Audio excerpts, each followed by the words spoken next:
নমস্কাৰ বন্ধুসকল, আজি এটা নতুন ভিডিঅ'লৈ আপোনালোক সকলোকে স্বাগতম জনাইছোঁ। ৰাতিপুৱাই দিনটো শুভ আৰম্ভণি কৰিছোঁ একাপ চাহেৰে। আগফালে বহি চাহ খাইছোঁ দুইজনে মিলি। মাহঁতক পাছফালে দি থৈ আহিছোঁ, তেওঁলোকে খাই আছে। আমি সদায় একেইটা খাওঁ যে, তেখেতকে মানে একেইটা খাইছোঁ আৰু গা পা ধুই আহি মেলি। লাল চাহখন নাখালে আকৌ ভাল নালাগে। আপোনালোকৰ বাৰু তেনেকুৱা হয়নে? তাৰপৰা এয়া খাই বৈ কাম বন কৰিছোঁ আৰু এওঁ এই কচু অলপ খান্দি আনিলে বাৰীৰপৰা। ঘৰতে কৰা খেতি দেই, বেলেগৰ মানে বজাৰৰ পৰা অনা নহয়, মানে ডাইৰেক্ট ঘৰত কৰা আৰু খান্দি আনিলে। একেজোপাতে 4 কেজিমান ওলাই, দেখিছেনে? কচুকেইটা এতিয়া ভিডিঅ'ত সৰু সৰু ওলাইছে, কিন্তু ইভাগে বহুত ডাঙৰ কচুকেইটা।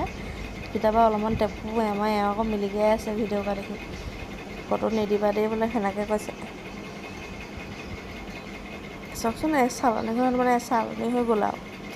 তাৰপৰা এয়া খানা পিনা বনাইছোঁ। খানা পিনা বনাই আজি এফালে যাব লাগিব। এতিয়া দিনৰ 11মান বাজিছে। খানা পিনা বনাই সোনকালে ৰেডি হ'ব লৈছোঁ। কোবতে মহাৰিও লৈছোঁ অলপমান, নহ'লে পিছত থাকি যায় যে। এয়া মাছ ফ্ৰাই কৰিলোঁ, মাছ ফ্ৰাই কৰি হৈ গ'ল। ভাত খাম আৰু ভাত দালি হৈ গ'ল, মাছ ফ্ৰাই কৰিলোঁ, চব্জি এটা বনাই থৈছোঁ। তাৰপিছত এই আমাৰ আকৌ টিভিটো বেয়া হ'ল, টিভিটো ভাল কৰিবলৈ বুলি লৈ আহিলোঁ গৈসাগৰলৈ।